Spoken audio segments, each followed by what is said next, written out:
Northern Iraq, when you have ISIS cutting off the heads of elementary school children who are refusing to deny Christ and losing their heads, it infuriates them because it is an evident token of their damnation, that what these people believe is true. They're willing to lay down their lives for it.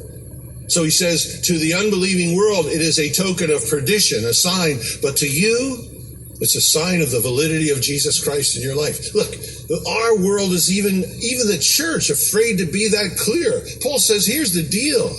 If your church, and the church should be known, the point of the Spirit should be the preaching of the gospel of Jesus Christ. Of course, we disciple, we teach, but this has to be what the church is known for, the message of Jesus Christ. And he said, for that to be clear, that has to be understood. There is heaven and there is hell. That's just true. And to not say that sends people off into oblivion, to damnation with unclarity. There is heaven and there is hell. No one ever goes to heaven deservingly. No one ever goes to hell unwillingly. No one ever goes to heaven deservingly. None of us here on our way to heaven are going because we deserve it. We're not worthy of it. We can't earn it. No one ever goes to heaven deservingly. And no one ever goes to hell unwillingly. You got to really want to go to hell. Because God's love is going to be in your face. You're going to hear about it. Look, the problem in America today is not that America doesn't hear the gospel. We have radio, we have television, we have books, we have harvest crusades, Billy Graham crusades. It isn't like America, it says, in the days of Amos, the problem was there was a famine, not of the word of God, but of the hearing of the word of God, it says. The famine was of the hearing of the word of God. And the problem in America today is not that people can't hear the word of God.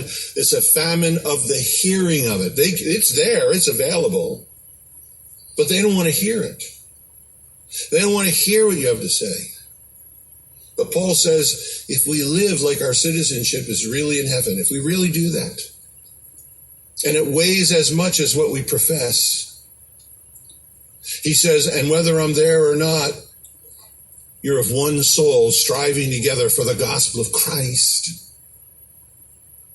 And you're not skittish by those who threaten you and come against you. He says that is a sign that what you believe is absolutely true. It's real. It's unshakable. It's built on a rock.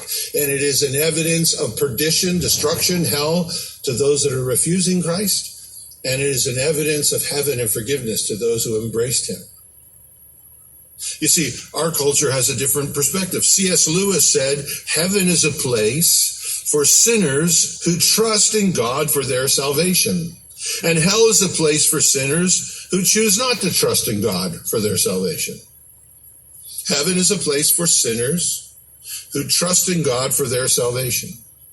Hell is a place for sinners who choose not to trust in God for their salvation. Our culture has an idea that heaven is a place for good people and hell is a bad place for bad people. The Bible doesn't know anything about that. Bad people go to heaven and bad people go to hell.